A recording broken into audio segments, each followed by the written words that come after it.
الرحيم. السلام عليكم ورحمة الله وبركاته. أهلي وإخوتي وأخواتي الأكارم، يسرني أن أهنئكم بالذكرى العاشرة لانطلاق الثورة السورية المباركة، كما وأعتذر لكم بأن يضاف اعتقالي إلى قائمة البلاءات الطويلة التي ابتليت فيها الثورة، ولكنه قضاء الله وقدره، وأن يكون اعتقالي بداية لظهور شبح جديد، ألا وهو اعتقال الثائرين السوريين وبشكل خاص مقاتلي الجيش الحر، وذلك كون الحالة الأولى التي يتعرض فيها شخص من الثورة السورية للاعتقال لعمله في الثورة بتهمة ارتكاب جرائم الحرب، كما ولا أتمنى أن يكون هناك حالة ثانية. والآن بعد مضي 1 سنة وشهرين على اعتقالي، وددت أن أرسل هذه الرسالة أوضح فيها بحمد الله نقاطا عدة حول الظروف والملابسات والأسباب والمآلات التي تحيط اعتقالي في فرنسا. قدمت إلى فرنسا في نهاية عام 2019 في منحة دراسية لإجراء بحث حول الحراك المسلح في سوريا، وهذه الورقة البحثية كنت سأقدمها في مؤتمر دوحة عن الجماعات المسلحة حول العالم، ولكن الاعتقال حال دون حضورها المؤتمر. أعددت هذا البحث في إحدى المراكز البحثية ضمن إحدى الجامعات الفرنسية، وأتيت إلى فرنسا بتأشيرة نظامية استصدرتها بشكل نظامي من قنصليتهم في إسطنبول، وقضيت 3 أشهر فيها، وقبل عودتي ب5 أيام بالضبط تم اعتقالي. في صباح اليوم 29 من شهر كانون الثاني عام 2019، وبينما أسير في الشارع جاءني رجل يرتدي ثيابا مدنية وقال لي بكل تهذيب: عفوا يا سيد. اعتقدت في بادئ الأمر أنه سيسألني أمرا، لكن وفجأة لكمني لكمتين في عيني بكل وحشية، وهاجمني رجال من الخلف قدرت عددهم بال40 انهالوا علي بالضرب وطرحوني أرضا وقيدوا يدي من الخلف، وبدأ أحدهم بخنقي فوضع قبعة معطف على فمي وأنفي ما يقارب 70 ثانية، حتى كان ما بيني وبين الموت لحظات قدر الله أن يعيدني فيها إلى الحياة مرة أخرى. ومن ثم قام أحدهم بثني ذراعي مقيدتان من الخلف بشكل عكسي باتجاه رأسي حتى خلع كتفي، وهذه الصورة المرفقة التقطت لي في السجن بعد 4 أيام. وقتها سألتني موظفة السجن ما هو لون عيونك الأصلي، فلا أستطيع تمييزه من الدم، وهي بالتأكيد أخف آثارا مما هو الحال عليه بعد الاعتقال مباشرة، كما ولا تظهر هذه الصورة علامات بقيت على جسدي أكثر من 4 شهور، والكدمات الداخلية التي لا تظهر على الجسد لا زالت آثارها حتى هذه اللحظة. حسبنا الله ونعم الوكيل. بعدها تم وضعي في سيارة غير معدة للاعتقال، ورميت فيها بطريقة مهينة بين المقعد الأمامي والخلفي لها على وجهي، ولا زالوا يسحبون ذراعاي وهما مقيدتان من الخلف ولم يجلسوني على الكرسي. والعجيب بأن الفرقة كلها ترتدي اللباس المدني ولم يقولوا لي أنهم من الشرطة، حتى جاءت شرطية وقالت لي أنك متهم بارتكاب جرائم حرب في سوريا ونحن الشرطة الفرنسية، ولم يكن بالإمكان مطلقا التفريق بينهم وبين العصابات الإجرامية إلا عندما قالت لي هذا الكلام. بعدها تم اقتيادي إلى قسم الشرطة وبدأ التحقيق، وقال لي رئيس الفرقة وهو برتبة عقيد: نحن فرع مكافحة جرائم الحرب وأرسلنا من باريس خصيصا لاعتقالك، وسردت علي التهم، وهي اشتراكي وانتسابي لجماعة تهدف لارتكاب جرائم حرب، والتواطؤ على ارتكاب جرائم حرب، والاختطاف والتغييب القسري لرزان زيتون ورفاقها، وقضايا أخرى على هذا المنوال. واستمر التحقيق لمدة 32 ساعة خلال 48 ساعة.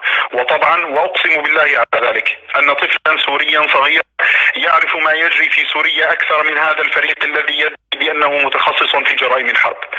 وخلال هذا التحقيق تعرضت لأنواع من التعذيب النفسي، فقال لي أحدهم: ستقبع في السجن 30 سنة، على الرغم من أن القرار للقضاء وليس له.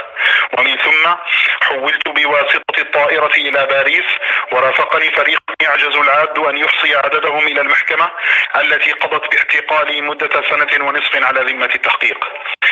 وسألقي الآن بحول الله ضوءا على جانب من مجريات التحقيق.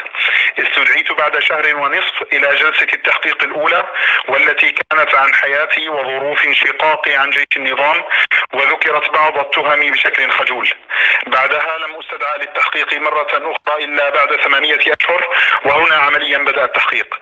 ولكن الصدمة علي بدأت تتوالى، ففاجأني اعتماد على مقالات إعلامية ومنشورات فيسبوك وأخبارا من مجهولين وما شابه، وعدم اعتمادي على أدلة أو وثائق. فحققوا معي مثلا بمعلومات مصدرها داعش، ومنها أني كنت ضابطا وسجانا في سجن صيدنايا عندما تعرفت على زهران علوش، ذات السجن الذي قضى فيه أخي الطبيب 5 أعوام من عمره فيه. وصحيح أني التقيت زهران علوش في السجن، لكني كنت معتقلا معه في فرع فلسطين، ولم أكن سجانا معاذ الله.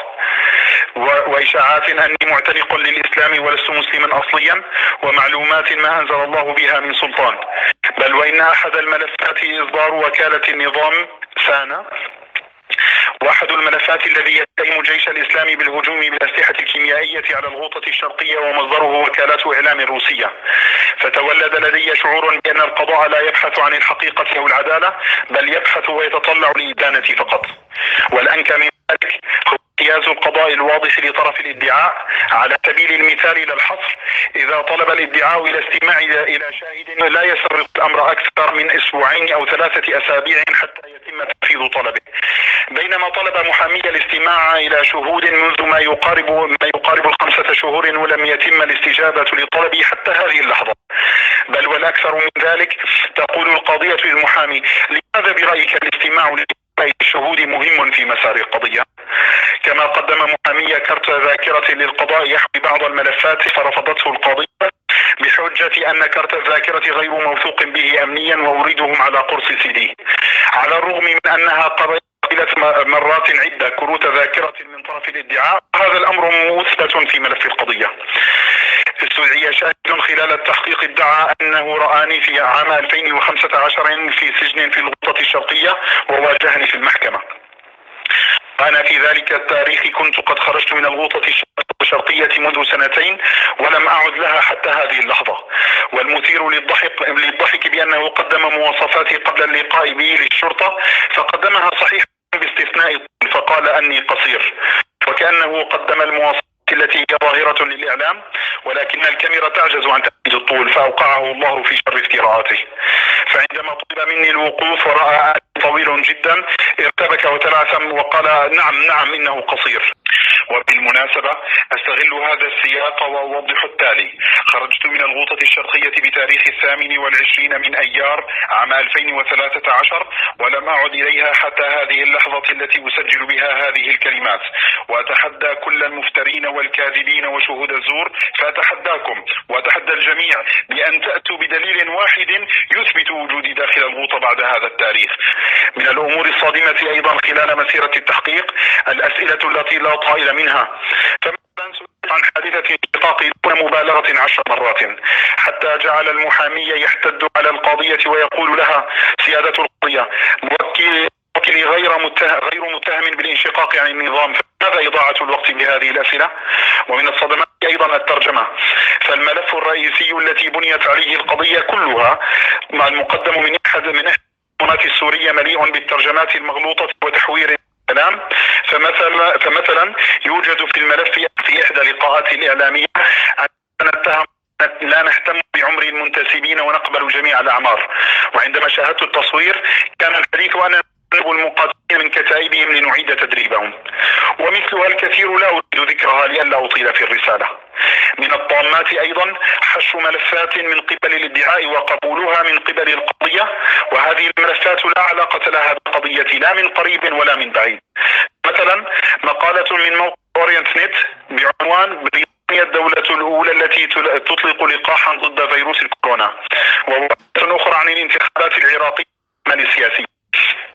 وقد وضعتا هاتين المقالتين في الملف، وترجمة المقالة في الأحوال العادية يستغرق وقتا طويلا، وهذه المدة تتضاعف عندما يكون الأمر داخل القضاء، ويتضاعف أكثر في فرنسا كونها بلد بيروقراطي بيروقراطي من الدرجة الأولى، وتستغرق المعاملات الحكومية وقتا فلكيا هنا. وبالتأكيد كل هذا الوقت أنا الذي أدفعه كوني في السجن، والظاهر أنها سياسة متبعة من قبل الادعاء عندما يئس أن أدان بأي جريمة لتضييع الوقت وإطالة مدة التحقيق. والمصيبة هو مداراة القضاء لهم، لأن القضاء يخشى من منظمات حقوق الإنسان، ولكن لا إشكال لديهم في انتهاك حقوق الإنسان خلال عملية الدفاع عن حقوق الإنسان كما فعلوا ويفعلون معي. مفارقة أخرى، المسؤول الأول عن أكبر مجزرة ارتكبت في تاريخ سوريا المعاصر مجزرة حماة وهو رفعة الأسد، لاجئ سياسي في فرنسا على الرغم من عدم وجود حصانة دبلوماسية تحميه، لكن بالتأكيد لديه نوع آخر من الحصانات، ألا وهي الحصانة الاقتصادية، كونه يتمتع بالمليارات التي سرقها من الشعب السوري، وبالطبع فإن القضاء الفرنسي لن يحاسبه بسبب الأموال الطائلة التي يصرفها في هذه الدولة، وعلى الرغم من إقامته في باريس على بعد شوارع عن القصر العدل. لكنه لو جاء إلى فرنسا بمنحة لتفوقه العلمي ولم يسرق من أموال السوريين فتا لكان حتما زج به في السجن. مفارقة أخرى، من الأمور المثيرة للسخرية هو أن أحد التهم الموجهة إلي هي التغييب القسري، يعني أن تعتقل شخصا ثم تحرمه من التواصل مع عائلته ومن الزيارات، وهذا فعليا ما قام به معي من يحاكمني على هذا الجرم، فقد حرموني من الاتصال مع أهلي مدة 10 شهور ومع المحامي مدة 3 أشهر لأعذار كانت أقبح من ذنب، لكن إجرام الدول مغفور ويحق لها ما لا يحق لغيرها. مفارقة أخرى، من لائحة الاتهام الموجهة ضدي هي التعذيب، والصورة المرفقة تظهر جانبا صغيرا من الذي لقيته منهم. والمفارقة بأني اعتقلت عند النظام السوري من قبل دورية من المخابرات العسكرية كثيرة العدة والعتاد، وأغلق القناصون الشوارع التي كانت مؤدية إلى بيتي، ومن ثم اقتحموا علي البيت. وأقسم بأن اعتقال المجرمين من النظام كان ألطف بأضعاف كثيرة من اعتقال أحفاد كتبة حقوق الإنسان هنا في فرنسا، الذين يتبجحون بمناصرة قضايا حقوق الإنسان في العالم، بينما الانتهاكات لحقوق الإنسان تحدث على أرضهم ومن قبل سلطاتهم، وحتى أن أشخاصا يقتلون في عملية التوقيف، كما حصل مع شاب من ذوي البشرة السوداء اسمه آدم تراوري عام 2016، وحتى هذه اللحظة لم يعاقب قاتلوه. ومن فضل الله ومنه علي أنه أنعم علي بحياة جديدة بعد هذا الاعتقال البربري الوحشي الحيواني. وعند تقديمي للشكوى ضد عناصر الشرطة رفضتها القاضية بدعوى أن النائب العام على دراية بعملية التوقيف ومجرياتها، ورفضت إعطاءنا مقطع الفيديو لكاميرات المراقبة في الشارع، ومعها الحق، فكيف لهم بأن يقروا بما يندى له الجبين وتكشف حقيقتهم وعصبيتهم للعالم؟ وأنا متيقن أني لن أنصف في هذه القضية، فلا يعقل أن يحسب هؤلاء المجرمين شاهدين على أنفسهم بالإجرام، لكن قدمتها حتى أفكر. مفارقة أخرى، المبرر التي قالته القاضية لرفضها الاتصال مع والدتي هو أنهم لا يملكون الوسيلة للتأكد من عائدية الرقم لها، على الرغم من وجودها في تركيا، في بلد مستقر لا حرب فيه والعلاقات قائمة بين فرنسا وتركيا. ورغم كل هذا هم غير قادرين على التوثق من ملكية رقم هاتف. وعلى الصعيد الآخر، قضيتي وأحداثها كلها حدثت في سوريا، في بلد مزقته الحرب ولا سلطة حاكمة له ولا علاقات تربط فرنسا بسوريا.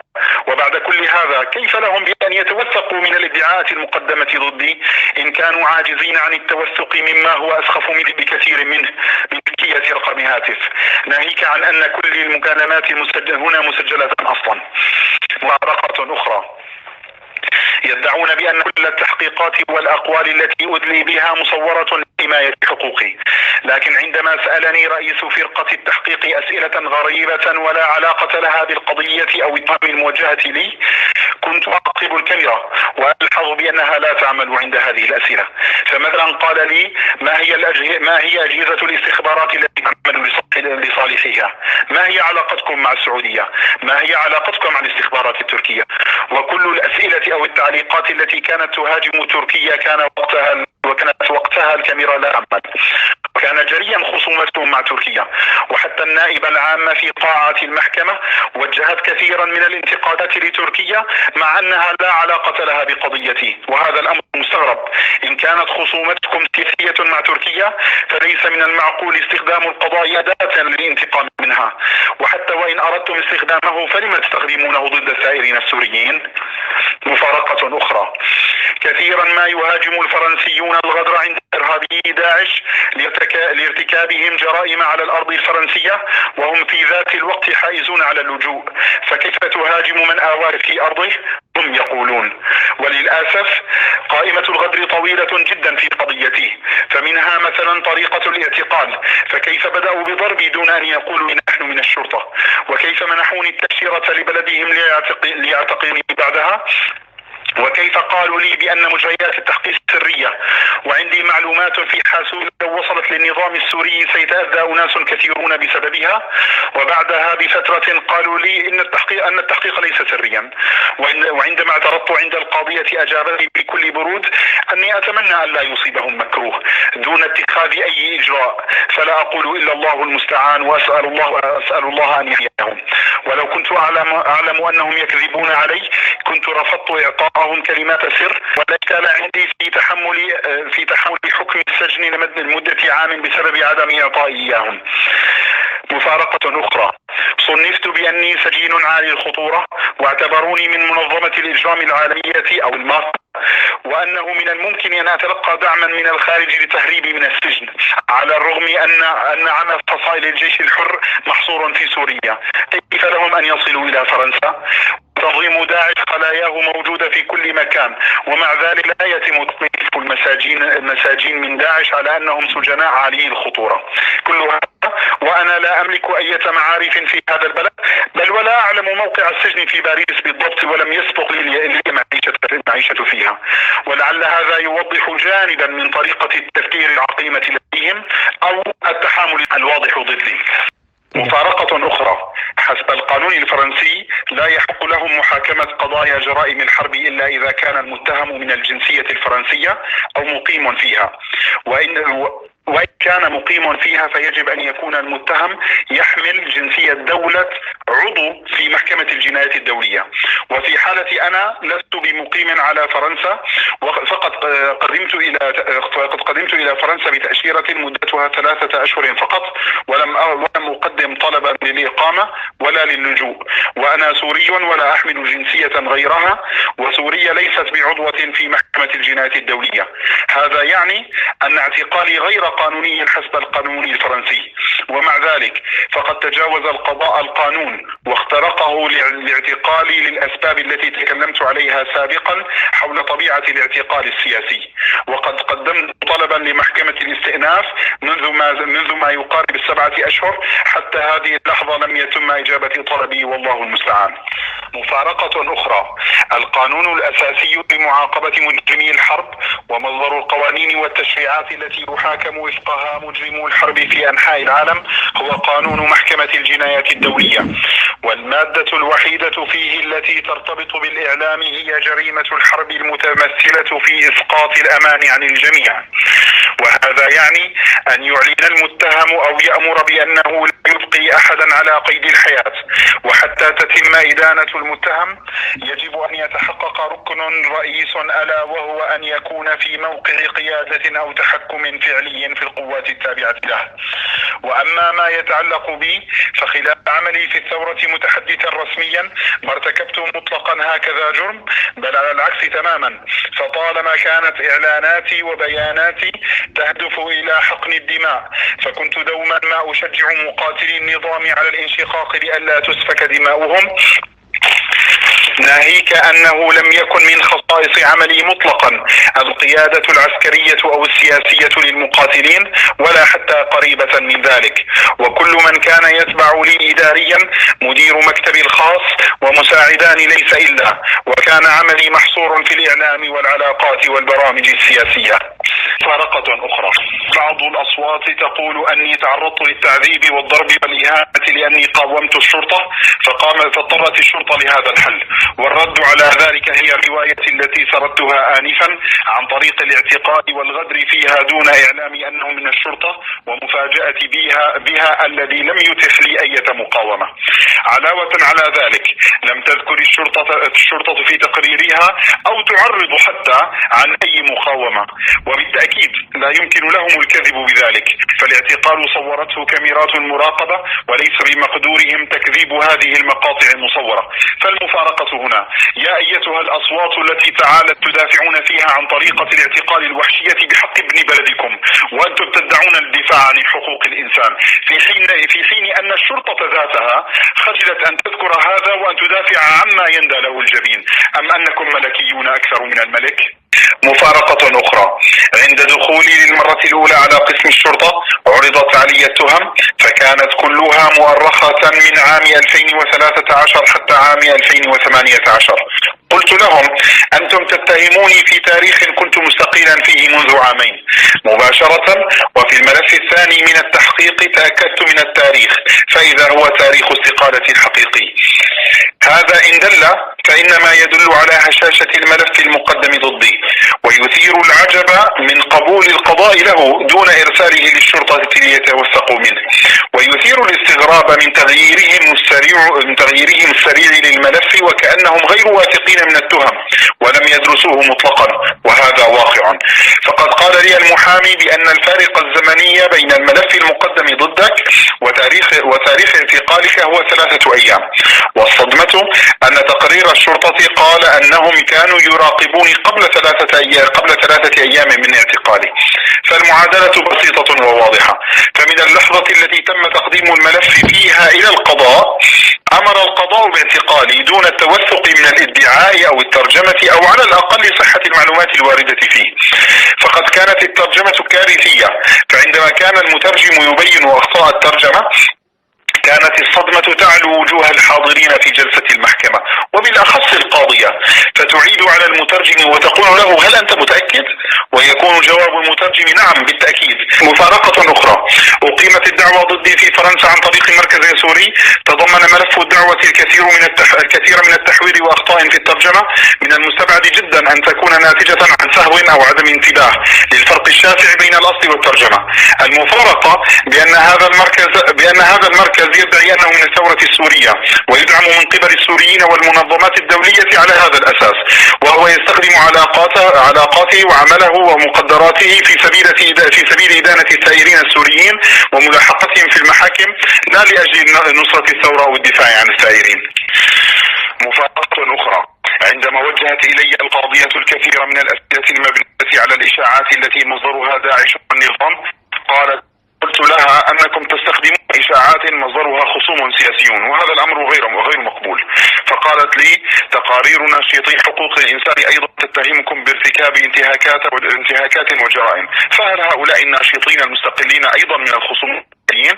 فكان جوابي بأن المدافعين عن حقوق الإنسان عملهم شبيه بعمل النائب العام، مهمتهم إيصال الشكوك والشبهات والاتهامات للعدالة، وهم يتحرون الدقة في تقريرهم، فيقولون ربما وأغلب الظن وما يشبهها من الكلمات، ومن ثم يطلبون من العدالة محاسبة هؤلاء المتهمين، ومن ثم القضاء هو الذي يحكم بالإدانة أو بالبراءة عليهم. وأكملت إجابتي للقاضية فقلت على سبيل المثال بأن هناك تقرير للهيومن رايتس ووتش عام 2019 عن عنصرية الشرطة الفرنسية، حيث ذكر التقرير بأن عناصر الشرطة الفرنسية عندما يوقفون الناس في الشوارع يفتشون عن هوياتهم، إن 90% من هؤلاء المفتشين من الناس إما عربا أو من ذوي البشرة السوداء. فمثل هذا التقرير يجب أن يصل للعدالة ليحقق في مضمونه. أم أن اختياركم للتحقيق بانتهاكات حقوق الإنسان انتقائي، فما ترونه يخدم دولتكم وأجندتها السياسية تحققون به، وما لا يخدمها يوضع بطي أدراج مكاتبكم. لكن مع من أتكلم أنا؟ فإني أرى نزلاء السجن بعيني، وليس قيل عن قال. أكثر من 35% من السجناء هم إما من العرب أو من ذوي البشرة السوداء، بمعنى آخر من المسلمين، على الرغم من أنهم فرنسيين. وعندما يدخل أحد الفرنسيين البيض الأصليين الفلسطين لا يبقى في السجن إلا أسابيع قليلة، بل أحيانا تكون قضية مختلطة من العرب مثلا والفرنسيين، فيخرج الفرنسيون الأصليون ويبقى العرب في السجن على الرغم من أنهم ارتكبوا الجرم. فعن أي عدالة تتكلمون؟ مفارقة أخرى، أحد الملفات المقدمة تقرير للإف بي آي يقول بأن المشتبه به المحتمل لاختطاف رزان زيتونة هو الجبهة الإسلامية. فإن كانت الإف بي آي لا تعلم يقينا من أقدم على اختطاف رزان زيتونة، فكيف أعلم بالخبر وقد كنت في تركيا في تلك الأثناء؟ وإن كنت سأعلمه حصرا سيكون عن طريق الاتصالات، وبالتالي وبشكل آلي ستعلمه أمريكا لمراقبتها لكل الاتصالات. أفلا تتفكرون؟ لا شك بأن فرنسا من الدول المعارضة لنظام الأسد، واتخذت مواقفا سياسية جريئة ومتقدمة ضد النظام، وهي من الدول القلائل التي لا تقبل بوجود نظام الأسد في الحكم. لكن من الواضح أيضا أنها ليست في صف الثورة السورية، فهذا جلي بتغطيتها الإعلامية وقولها عن جيش الحر أنهم جهاديون ومرتزقة، حتى أنه في إحدى المرات قال لي أحد أصدقائي عندما حرر جيش الإسلام إحدى المدن وكنت المتحدث الرسمي باسمه وقتها، اتصل فريق المونتاج من قناة فرانس 24 ليستضيفوه للحديث عن تحرير هذه المدينة، فقال لهم عليكم أن تستضيفوا المتحدث الرسمي باسم الفصيل الذي حررها، فأجابه فريق المونتاج أنه غير مسموح لنا باستضافتهم لأنهم إسلاميون. وهذا فعلا ما حدث، فخلال كامل الفترة التي بقيت فيها متحدثا رسميا لأكثر من 4 سنين لم يتصلوا بي ولا مرة واحدة، مع أنهم يغطون الأحداث في سوريا بشكل دائم. كما يتضح من مواقف صناع القرار بفرنسا انحيازا تام للبيكيكي ضد الثورة السورية، والخوف كل الخوف بأن يتم استخدام القضاء الفرنسي أداة لمحاربة الثورة السورية، ويكون طليعة وقدوة لبقية أجهزة القضاء للدول الأوروبية لمحاربة أهل الثورة، وأكون أنا أول أحجار الدومينو التي تسقط، فيتم وسم الثورة السورية وصالها بوسم الإجرام، ولا يقف عند هذا الحد ويتجاوزه لحساب كل الثائرين السوريين، فيفتح قضايا غيابية ضدهم ويستغل وجود خصوم السياسيين وأعداء الثورة في أوروبا المستعدين للكذب والافتراء على الثورة وأهلها، ويستخدموا بما يعرف بالسلاح السري للقضاء الظالم ألا وهو التواطؤ، فيقولون للشخص أنت تعرف فلانا وتعاملت معه وهو مجرم، فليس من المعقول أنك لا تعلم كيفية ارتكابه للجرم، وبما أنك متستر عليه فتعتبر متواطئا معه وعليه تتم إدانتك، وهكذا تبدأ أحجار الدومينو تتساق واحدا تلو الآخر. هذا وكله والمجرمون الحقيقيون لا يزالون يتربعون على سدة الحكم محيون في سوريا ولا يقتل منهم أحد، بينما أهل الثورة هم من يدفعون الثمن لأنهم هم الذين تشردوا في البلاد.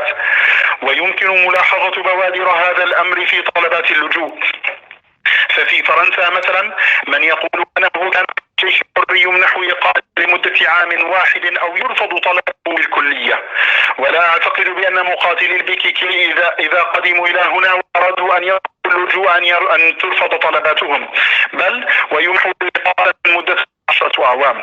فالخوف كل الخوف أن يبدأ فصل جديد من الحرب ضد الثورة السورية وأهلها في قاعات المحاكم وأروقة القضاء لا سمح الله. بالنسبة أنا على يقين تام من براءتي، لكن لا أدري ماذا يخبئ لي القدر، ولا أدري إن أرادوا أن ينتقموا مني بسبب هذه الرسالة وأظلموا في هذه القضية. لكن أيا يكن أنا إن شاء الله صابر ومحتسب مهما كانت النتيجة، فقبل دخولي هذا الميدان هيأت نفسي لنتائج أقسى بكثير من الاعتقاد كالإصابة الدائمة أو الشلل أو القتل، فقد قدر الله علي أهونها وهو السجن، ولله الحمد والمنة على كل حال. وأنا هنا بفضل الله مستغل وقتي بالعلم والتفكير والصفاء. في النهاية أنا لست بخائف على نفسي، ولكني أخاف على إخواني أن يصابوا بما أصبت به الله. وأنا شخصيا كنت دوما ما زلت وسأبقى إن شاء الله مستعدا للمحاكمة والمحاسبة، كوني كنت متصدرا للشأن العام، لكني كنت أرغب أن تكون من شعبي وفي بلادي عندما يحكمها نظام عادل وقضاء عادل الذي كنت أقاتل لإرسائه، وذلك لثقتي بنزاهتي وبراءتي من كل هذه الجرائم والفريات التي افتراها المفترون وأطلقها المشوشون. على كل حال أنا هنا ومن مبدأ الأخذ بالأسباب أحارب بكل ما أوتيت من قوة في هذه القضية، فأوضح وأفسر وأبين هذه الافتراءات ما استطعت، كما أن يساعدني الأشخاص الذين التقيت بهم والذين ربطتهم علاقة معي أيا كانت شهاداتهم عني وأين التقوا بي ومتى وعما تحدثنا، ويوصل هذه الشهادات للشخص الموكل بجمعها، وجزاكم الله خيرا سلفا. وأتمنى من أهل الثورة أن يتخذوا موقفا إيجابيا ويقفوا إلى جانبي، فيجعلوا قضيتي قضيتهم ويدافع عني أمام المبطلين والمشككين وأعداء الثورة، حتى لا يقول أحد يوما أكلت يوم أكل الثور الأبيض، وخاصة من يعرفني عن قرب فيخبر الناس بحقيقتي، وألا يسمح لمروجي الإشاعات والأباطيل تسود المشهد. ولعل الغرض من هذه الرسالة توضيح الغموض الذي اكتنف قضيتي حتى لا تخرج شائعات حولها، ولئلا يقول القائل لو لم يكن مذنبا ما حول. وأؤكد لكم والله شهيد على ما أقول خلال عملي متحليا بالأخلاق والنزاهة والصدق والانضباط، فأؤكد لكم أني ما سرقت قرشا واحدا من مال الثورة الذي ائتمنت عليه، ولم أرتكب جرما واحدا خلالها، أسكت أساعد على اقتراف أي جرم، وهدفي من انضمامي للثورة محاربة الظالم المجرم وإرساء العدل والازدهار لبلادي. وقد ابتلاني الله أن ألاحق وأحتب في المحاكم وكأني مجرم وحسبي الله ونعم الوكيل، وقد دفعت بجانبه أثمانا كثيرة في سبيل تحقيق هذه الأهداف، وأسأل الله أن يجعلها في سبيله، وما أتكلم بها إلا من باب الإحاطة بالعلم ليس إلا، حتى لا أسمح لأحد بتشويه سمعتي مرة أخرى، وحتى أبين للناس أني لم أربح من الثورة على الصعيد الشخصي شيئا، بل على العكس تضررت كثيرا، فمنها تشويه سمعتي. فبعدما كانت سمعتي بفضل الله الشاب الخلوق الملتزم، أطلق أعداء الثورة إشاعات وأكاذيب عني، فيقولون تارة عميل ولص وطورا قاتل ومجرم. وللأسف تلقى بعض هذه الأكاذيب آذانا عند أهل الثورة، كما وقد حرمت الزواج لأن الآباء يرفضون أن يزوجوا بناتهم لمن خاض غمار القتال وطن عليه من الترمل، كما منعني العمل بالثورة من كسب الرزق فضاق علي عيشي ولله الحمد. ولكن الله قد هيأ لي أحد الإخوة الأبطال الأوفياء الذين لم يفارقوني في محنتي وتكفل بتوفيق المحامي، وإني والله لا أستشعر رضا الله والوالدين بوجود هذا الرجل إلى جانبي. أعتقد أني قد بينت بحول الله ومشيئته ما فيه شفاء لقلب من ابتغى الحقيقة وردود على المرتابين والمشككين، وهذه الرسالة أسجلها من زنزانة وتحت سلطتهم ومعرفتهم وبمقدورهم أن يكذبوني إن كذبت، ويشهد الله على صدقي فيها، والحمد لله رب العالمين. وأسأل الله الفرج القريب لشعبنا وبلدنا، وأن ينصرنا على من ظلمنا، وأن يسقط نظام الإجرام عاجل غير آجل. والسلام عليكم ورحمة الله وبركاته. مجد نامي، النقيب إسلام علوش، سابقا 19 من شهر رجب عام 1442 للهجرة، 3 من شهر آذار عام 2021 للميلاد.